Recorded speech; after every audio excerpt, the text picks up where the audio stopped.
time of year and could count a good number of my ribs. Moving as nimbly and quietly as I could between the trees, I pushed a hand against my hollow and aching stomach. I knew the expression that would be on my two elder sisters' faces when I returned to our cottage, empty-handed yet again. After a few minutes of careful searching, I crouched in a cluster of snow-heavy brambles. Through the thorns, I had a half-decent view of a clearing and a small brook flowing through it. A few holes in the ice suggested it was still frequently used. Hopefully something would come by. Hopefully. I sighed through my nose, digging the tip of my bow into the ground, and leaned my forehead against the crude curve of wood. We wouldn't last another week without food. And too many families had already started begging for me to hope for handouts from the wealthier townsfolk. I'd witnessed firsthand exactly how far their charity went. I eased into a more comfortable position and calmed my breathing, straining to listen to the forest over the wind. The snow fell and fell, dancing and curling like sparkling spindrifts, the white fresh and clean against the brown and gray of the world. And despite myself, despite my numb limbs, I quieted that restless, vicious part of my mind to take in the snow-veiled woods. Once it had been second nature to savor the contrast of new grass against dark, tilled soil, or an amethyst brooch nestled in the folds of emerald silk. Once I dreamed and breathed and thought in color and light and shape. Sometimes I would even indulge in envisioning a day when my sisters were married and it was only me and Father, with enough food to go around, enough money to buy some paint, and enough time to put those colors and shapes down on paper or canvas or the cottage walls.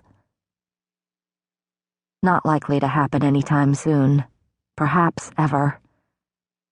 So I was left with moments like this, admiring the glint of pale winter light on snow. I couldn't remember the last time I'd done it, bothered to notice anything lovely or interesting. Stolen hours in a decrepit barn with Isaac Hale didn't count. Those times were hungry and empty and sometimes cruel, but never lovely. The howling wind calmed into a soft sighing. The snow fell lazily now, in big fat clumps that gathered along every nook and bump of the trees. Mesmerizing, the lethal, gentle beauty of the snow. I'd soon have to return to the muddy, frozen roads of the village, to the cramped heat of our cottage. Some small, fragmented part of me recoiled at the thought.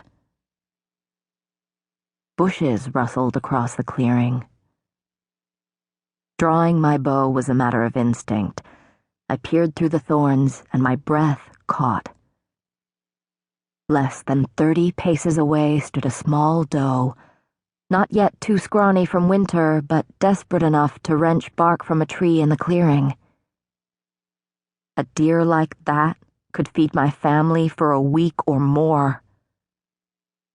My mouth watered. Quiet as the wind hissing through dead leaves, I took aim. She continued tearing off strips of bark, chewing slowly, utterly unaware that her death waited yards away. I could dry half the meat, and we could immediately eat the rest. Stews, pies. Her skin could be sold, or perhaps turned into clothing for one of us.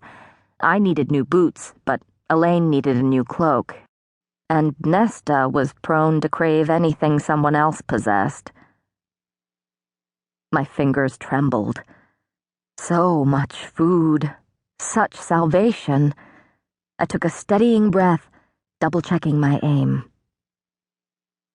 But there was a pair of golden eyes shining from the brush adjacent to mine. The forest went silent. The wind died. Even the snow paused.